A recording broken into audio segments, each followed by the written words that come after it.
Alright, ladies and gentlemen, I'm here to do my second NBA news of the day. I wanted to do another one before the NBA draft because there's still more news I want to talk about ahead of tonight's NBA draft, but I want to start off this video with some breaking news from Adrian Wojnarowski. Another Woj bomb. Some breaking news, OG Anunoby, he intends to sign a 5-year, $212.5 million contract to return to the New York Knicks.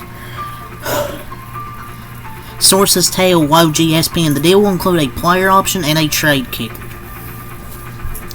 The Knicks have won the offseason so far, and it's not even free agency yet. They went there and got Mikal Bridges, who will help them. Keeping OG, man, their team's going to be so good next season. And it's just that NBA money's hitting different these last few seasons. But Hartenstein, I don't know if they'll be able to keep him. But you're probably wondering, why did the Knicks give OG Anunoby that much money? Well, because they need him. They win with him. Simple, they went 20-3 when he played. So, but with the TV deal, the NBA's getting a lot of money. That's why some of these players are able to get so much money. But if it's going to be an overpay, if people say it's an overpay, it was a much needed one. They had no choice. They had no choice but to keep him, in my opinion. Like, yeah, I know it's a lot of money, $212.5 million. But he was always going to get overpaid, whatever team he went with. But the cap is rising. And the team kind of went from a fringe playing team to the second seed upon his arrival, so yeah, I guess you can say it's an overpay, but he honestly really helped that team, and they're looking really scary.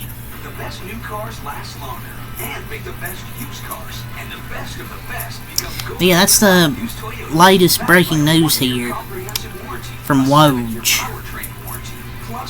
But their team's looking really, really good, man. Jalen Brunson, Mikal Bridges, OG and Anunoby, the original gangster.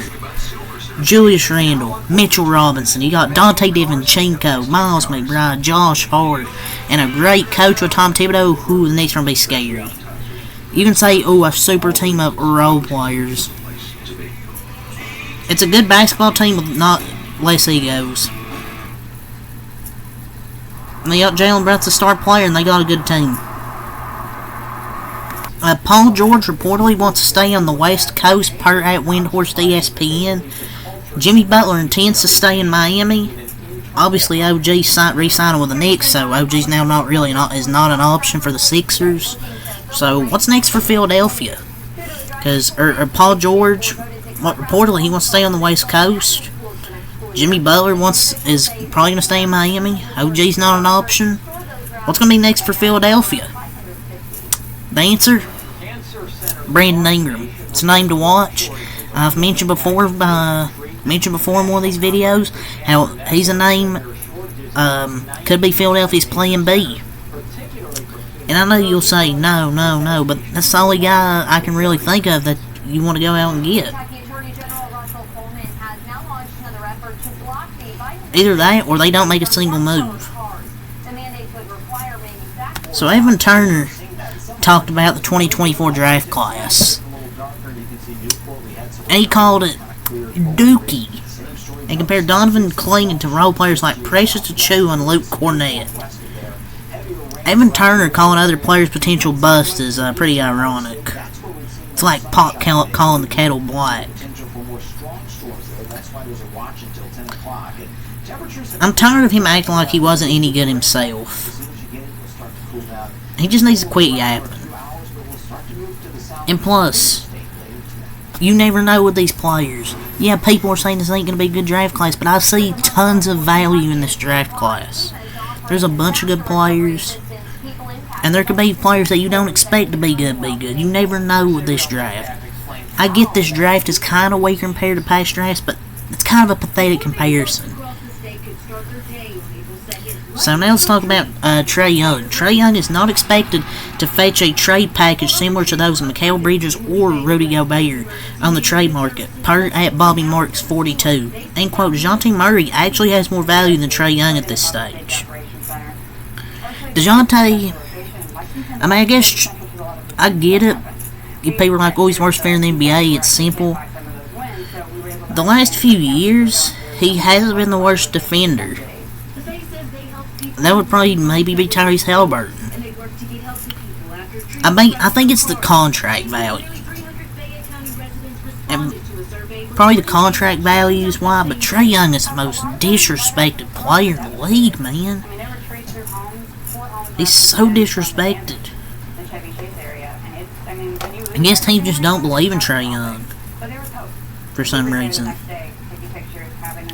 The Miami Heat are expected to target a guard in the draft, per at Draft Express. End quote. Rival teams expect the Heat to take a swing on a promising young guard, with Rob Dillingham, Isaiah Collier, Jared McCain, and Carlton Carrington being among those mentioned most frequently. Coming back to interest, that's pretty interesting. And Tyler Hero's a shooting guard. They need a point guard. If Rob Dillingham falls to 15, that's who the Miami Heat will take.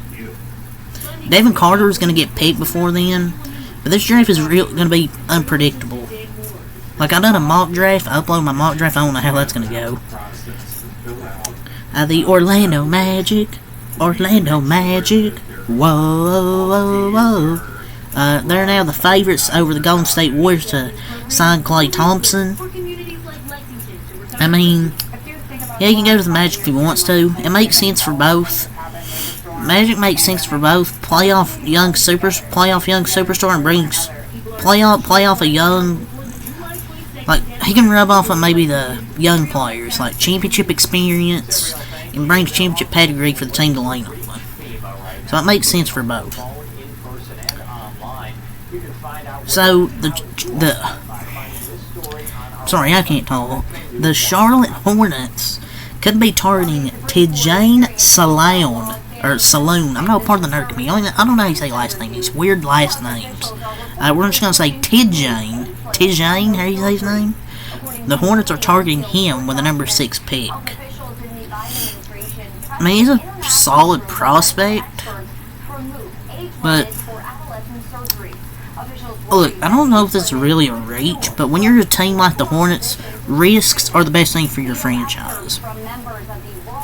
But he's more of a 7 to 13 range. He's projected to go top 10, so I don't know if it's that much of a reach, but there's definitely much better talent than him. Contract talks between the Chicago Bulls and DeMar DeRozan have gone, end quote, cold. And momentum is building towards him being a free agent, per at the sideline and Chris B. Hayes. Tuesday's edition of This League Uncut was the first place I heard via Chris Haynes reporting. The talks between the Bulls and DeMar DeRozan and a possible contract extension had gone cold, increasing the possibility that DeRozan becomes a free agent Sunday at 6 p.m. Eastern Time when the marketplace opens officially. Wouldn't say this is news, because I kind of had a feeling the contract talks will go cold, but just get him off the Bulls, man. Get him to another team. Just send him to a contender. Like, he's definitely out. Jalen Hood-Schifino's name has come up in trade talks per Anthony Irwin LA. So if Russell does opt in and Lakers do canvass the league for the two-way player they conveyed, does his expiring contract, Jalen Hood-Schifino, whose name sources say has been mentioned in trade talks this summer as Lakers prepare to draft Bronny James at the same position. Yeah, Jalen Hood-Schifino's just not good. I mean, they didn't really help develop him, but it wasn't like he was that good anyways. The Phoenix Suns are still interested in Bronny James and can select him in the draft prior to the sideline. The Suns, by the way, continue to be mentioned as a team with interest in drafting Bronny James, who's projected as a second-round selection in Thursday's portion of the draft. This would be wild, but I don't think they're getting LeBron. Haywood Highsmith's agent Jerry Deanis throws shade at Rudy Gobert. I mean, whatever, who cares? Alex Sawyer, he explained why Atlanta should draft him at number 1, and quote, I'm the best player in the draft. Well, here's the thing. You didn't even work out for the Hawks. You refused to work out for them. Or his agent declined the workouts. And now he wants to get drafted by Atlanta. Interesting. Kind of interesting. So, going back to OG Anunoby, he turned down max offers from other teams to choose to build a contender with the Knicks. I wonder who the hell offered him a max contract. But hey, he averaged good stats with the Knicks: 14 points, 4 rebounds, 1.7 steals per game, and a plus 353 in the minutes he played. If the Knicks can actually stay healthy, they're going to be tough to beat.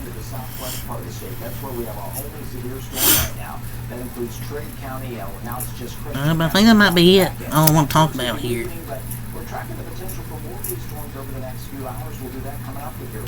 But yeah, the NBA draft is tonight. I'll have the round 1 coverage when it finishes. So, yeah, till next time, have a lot. Peace.